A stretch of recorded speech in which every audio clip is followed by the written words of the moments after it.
చరిత్రలో హింస లేకుండా మార్పు జరగలేదు. దాన్ని అంగీకరించడానికి మనం సిద్ధంగా లేకపోతే నేనేం చేయగలిగేది. ఒక రాజ్యాంగం, దాంట్లో ప్రకరణ, ఒక పాలనా వ్యవస్థ, ప్రజల ఆకాంక్షలకు అనుగుణంగా వ్యవహరించడం అనేది ఒక ప్రజాస్వామిక ధర్మం. ఆ ధర్మాన్ని విడనాడి 69 నుంచి ఇప్పటి వరకు 4 దశాబ్దాలకు పైగా వేలాది మంది మరణానికి కారణమైనటువంటి పాలక వర్గాన్ని మనుషులుగా గుర్తించడంలోనే మన బలహీనత ఉంది. They are criminals, they are almost all giants. ఈ రాక్షస స్వభావం కలిగినటువంటి వాళ్ళ పట్ల చాలా సౌకర్యంతో రాజకీయ పార్టీలు, మన ప్రతినిధులు మనకు మేలు చేస్తారు అనేటువంటి భ్రమలు తొలగకుండా, వాళ్ళ బందీకాలం నుంచి మనం బయటపడకుండా, ప్రజలు ఏకం కాకుండా ఒక ప్రజాస్వామ్యయుతమైనటువంటి తెలంగాణ సాధించుకోవడం సాధ్యం కాదు. అది గుర్తించక మనం ఇక్కడ మాట్లాడిన వాళ్ళల్లో కూడా సమర్థనలు ఉన్నాయి, విమర్శనలు ఉన్నాయి.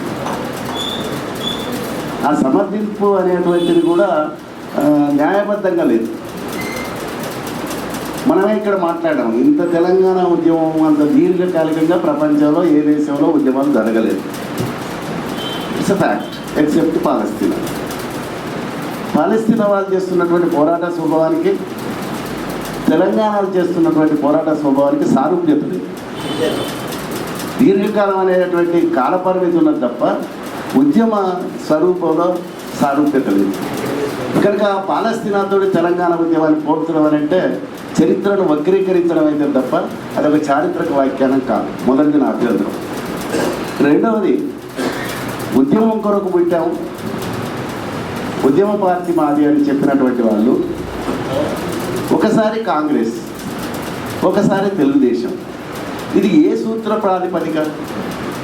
తెలుగుదేశం పార్టీ తెలంగాణ పదాన్ని పలకనిస్తలేదని ఆ పార్టీ నుంచి బయటికి వెళ్ళినటువంటి వ్యక్తి, అది కమ్మా పార్టీ ప్రతినిధి అని తెలిసి ఆ ప్రభుత్వంలో కొంతకాలం పనిచేసి అందరికంటే ఎక్కువగా అనుభవించి ఆ పార్టీతో జతకట్టినామంటే దానికి ఉన్నటువంటి నైతికత ఏంటి?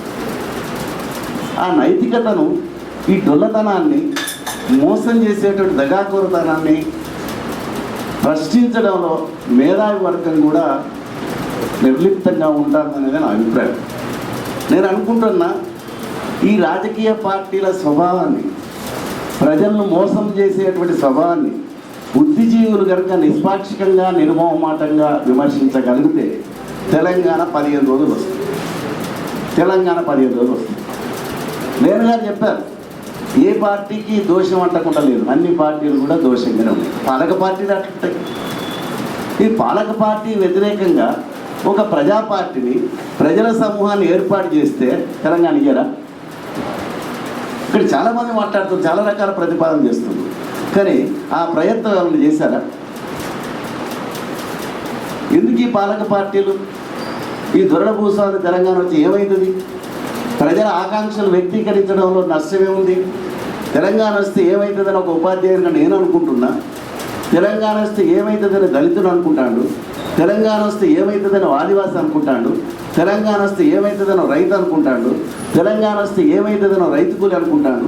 ప్రతి సమూహం కూడా తెలంగాణ వస్తే నాకు వచ్చేటువంటి మార్పు ఏంది, నా జీవన విధానంలో ఏం మార్పు వస్తుంది చెప్పగలిగామా? ఏమైనా ప్రతిపాదించగలిగామా?